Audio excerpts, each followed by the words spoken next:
We're just gonna make a twofer right here. First impressions for two animes. Um, Dragon Ball Dyna has its first episode out, and so far I'm digging it. It has a lot of fucking plot holes, a lot of plot holes, because there's stuff that like they explained in Super, but then they're trying to retcon it in this one. So it's like, so what? Which one is it? Is it this one or is it this one? And then like the villains, like they're trying to make it seem like these people have always been here, but like I don't believe it in somewhat. Like I guess I'll see down the road if that's the case, but yeah. But anyway, Dinah takes place in between Z and Super. It's supposed to be like directly after Boo, and the demon, because of the Deborah getting fucked up during the Boo saga.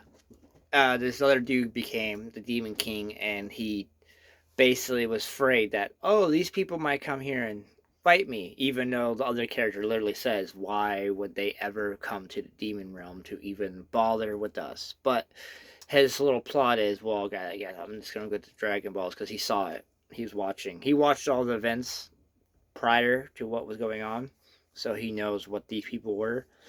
And he's like, oh, if they could defeat Boo, I don't want them to ever come here and try to fight me. So he basically goes and gathers the Dragon Balls in a certain way and then makes the wish. And that's basically the end of the episode. Dan now has two episodes. And that's my impression for DBC, and I'll cover the both of them in a minute. Dan has two episodes. I started watching that.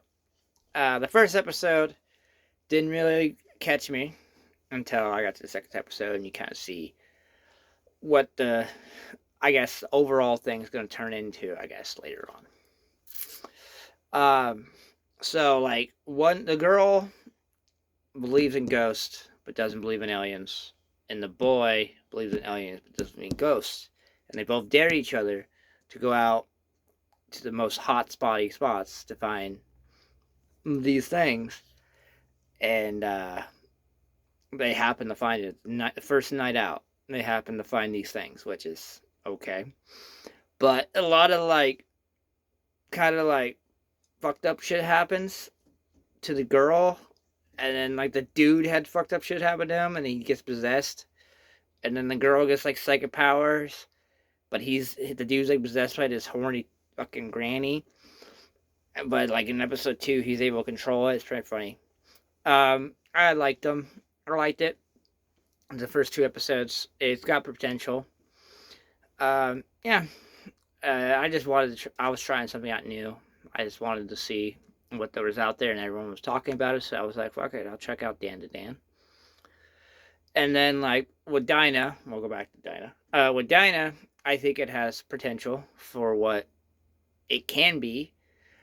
It's gonna go into whatever path. I'm hearing it's probably only gonna be like 20-ish episodes, so it's gonna be a short series that's just gonna cover like um, them getting turned into children, and then them going to fight um, the dude from the demon realm, and then feeding him, and then I don't know how they're gonna be like, oh, I don't remember any of this happening in Super.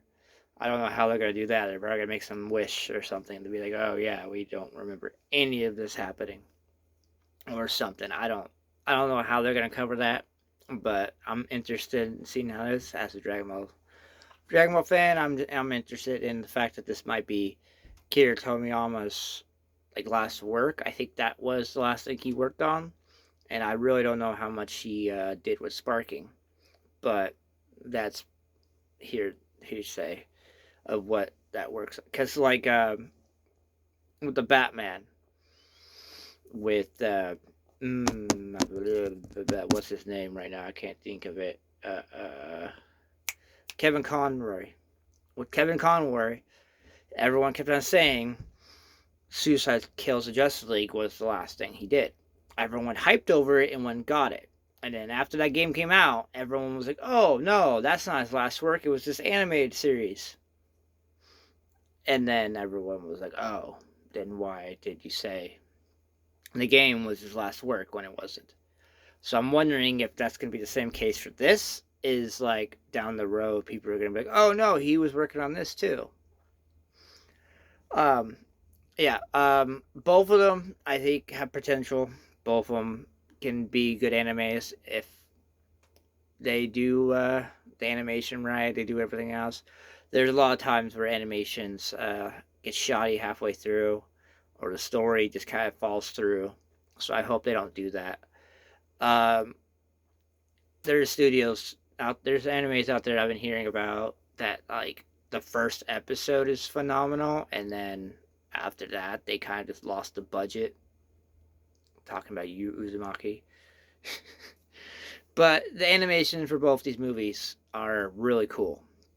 I think they have the budget. I think they're going to keep the budget because obviously it's Dragon Ball. They're going to keep the budget. But with dandadan, it's being funded by like a few people. It's being funded by the people that did like Devil Cry, whatever, Devil Man Cry, and then like one of the co-people from Chainsaw Man is the one that's working on this. So it's got the fundings for both of them, and I think they'll do well. If you like anime and you like that stuff, you should check them out.